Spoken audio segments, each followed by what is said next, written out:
Everyone, কেমন আছো সবাই? আশা করছি সবাই খুব ভালো আছো, আমিও খুব ভালো আছি। তো আজকে হচ্ছে 23 তারিখ, আমার বার্থডের পরের দিনের ব্লগ এটা। তো বার্থডে ব্লগটা তোমরা দেখতে পেয়েই গেছো এতক্ষণে। তো আজকে হচ্ছে 23 তারিখ। তো বার্থডে ব্লগটা কেমন কী লাগে না লাগে সেটা তোমরা সবাই জানিও আমাকে। তো এরকম একটা সারপ্রাইজ আমার মানে বন্ধু দেব আমি কখনো ভাবতে পারিনি। তো যাই হোক, আজকেও একটা সারপ্রাইজ রয়েছে। তো ব্লগটা দেখতে থাকো। আর আজকে হচ্ছে ওই দাদুর শ্রাদ্ধের কাজ আছে, তো ওই কারণে জিনিসপত্র কিনতে যাচ্ছি। তো তোমাদের সবটাই শেয়ার করবো, দেখতে থাকো ব্লগটা। তো চলো।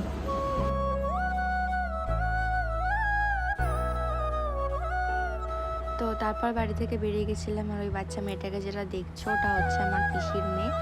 তো তিনজনে মিলে বেরিয়ে গেছিলাম তো বাজারে।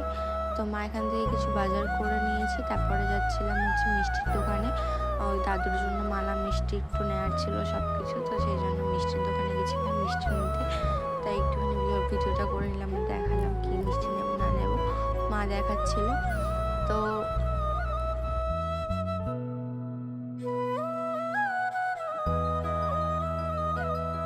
তারপর বাড়িতে এসে আমি সবটা দেখাতে পারিনি, সব ভিডিও অতটা অ্যাভয়েড করা যায় সেটাই ভালো। তো জাস্ট একটুখানি দাদুর ফটোর দিকটাই তোমাদেরকে দেখিয়েছিলাম, ওইটুকুই। তো তারপরে মাকে নিয়ে গেছিলাম ইউএসজি করাতে। মায়েরও শরীরটা খুব খারাপ কদিন ধরে। তো মায়ের আজকেই ডেট ছিল ইউএসজি করা, তো ওখানে গেছিলাম। তো ওখান থেকে অনেকক্ষণ বাদে তারপরে এসেছিলাম। আর এই যে বাড়িতে লোকজন এসেছিলো, এটা আমার ঠাকুমা, আর ওটা আমার একটা পিসির মেয়ে, এটা আমার দাদা, তো এটা মা। সো গাইস, এখন হয়ে গেছে বিকাল। তো বিকাল থেকে আমি ব্লগটা আবার স্টার্ট করলাম, কারণ আমার দুপুরবেলা থেকে খাওয়া দাওয়ার পর থেকে আর ব্লগটা কন্টিনিউ করা হয়নি, কারণ আমার শরীরটা খুব খারাপ লাগছিলো সেই কারণে। তো এখন তো মানে পাশে হয়তো কীর্তন হচ্ছে, তোমরা শুনতে পাবে। তো কাকাইদের বাড়িতে হচ্ছে আজকে শ্রাদ্ধ ছিল, তো আজকে কীর্তন দিয়েছে, তো একটুখানি সাউন্ড হচ্ছে, তো তোমরা প্লিজ একটু মানিয়ে নিও। আর এখন যাচ্ছি আমি আমার শ্বশুর বাড়ি।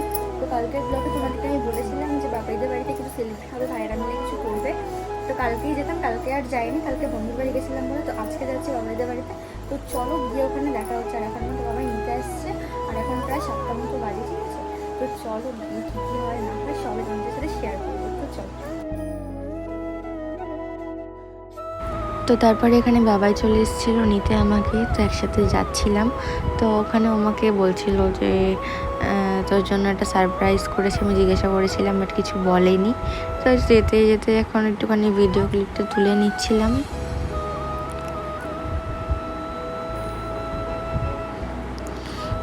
তো তারপরে দেখো এখানে মেন জিনিস, তো এখানে আমাকে চোখ বন্ধ করে নিয়ে যাচ্ছে, আমাকে ঘরেতে ঢুকতে দেয়নি। আমি মামার ঘরে বসেছিলাম। তো অনেকক্ষণ পর বলছে চল এবার রেডি হয়ে গেছে সব কিছু, আর তোকে নিয়ে যাবার। সারপ্রাইজটা পেয়ে আমি খুবই খুশি হয়েছি, আমার খুব ভালো লেগেছে। আমি এবছরে দুটো সারপ্রাইজ পেয়েছি, একটা হচ্ছে আমার বন্ধুদের তরফ থেকে, আর একটা আমার বর আর ভাইদের তরফ থেকে। তো খুব মানে আমি খুশি। তো সবাইকে থ্যাংক ইউ সো মাচ। তো বিশেষ করে আমার বরকেও থ্যাংক ইউ সো মাচ। তো এই যে এখানে মেন ভাইদের জন্য বেশিটা হয়েছে। তো এই যে এখানে কেক কাটিং করছিলাম।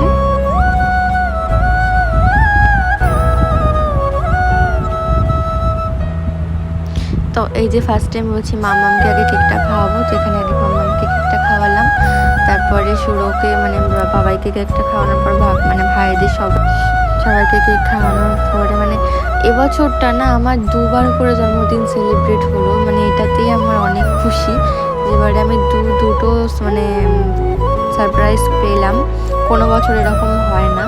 এবছরে তো আমি অনেকটাই স্যাড ছিলাম যে কি হবে না হবে, কিছুই মনে হয় আমার হবে না এবছরে। তো তারপর দেখলাম না, যার শেষ ভালো তার সবটাই ভালো হয়, মানে এটা কথাতেই আসে। তো এই দেখো ডেকোরেশন করেছিল এইভাবে, তো আমার ডেকোরেশনটা খুব পছন্দ হয়েছিল। তো আর এখানে দেখো কেকটাও আমার খুব পছন্দ হয়েছিল। তো সবাইকে থ্যাংক ইউ সো মাচ। তো তারপরে এখানে হচ্ছিল একটু নাচানাচি, তো তোমাদের একটু ডেকোরেশনটা আগে দেখিয়ে দিলাম। তো তারপরে হচ্ছিল নাচানাচি, এখানে আমার বর আর ভাইয়েরাই নাচছিল। আমার বর তো বেশি খুশি, তো ওই বেশি নাচছিল, তোমাদের দেখলেই বুঝতে পারবে ওকে।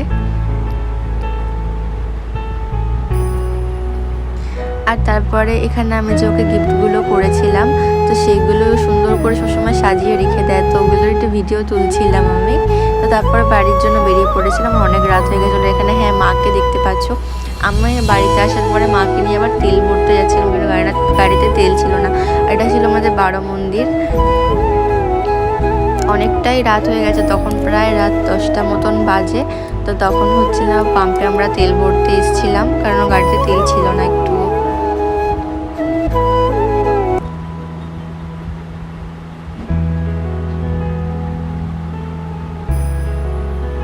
তো এখানে একটা মামা মামাকে গিফট করেছে একটা শাড়ি, তো তোমাদের সেটাও দেখাবো। তো এই যে এই শাড়িটা আমার খুব পছন্দ হয়েছে শাড়িটা, তো তাই জন্য তোমাদের সাথে একটু ভিডিও ক্লিপটা শেয়ারও করে দিয়েছি। আর এই যে কিছু ফটো ছিল, তো সেগুলোও শেয়ার করে দিয়েছি। তো ভিডিওটা কেমন লাগলো সবাই লাইক কমেন্ট শেয়ার অ্যান্ড চ্যানেলটিকে সাবস্ক্রাইব করে দেবে। আর সবাই কমেন্টে জানাবে যে তোমরা কি কেমন ভিডিও চাও। তো টাটা।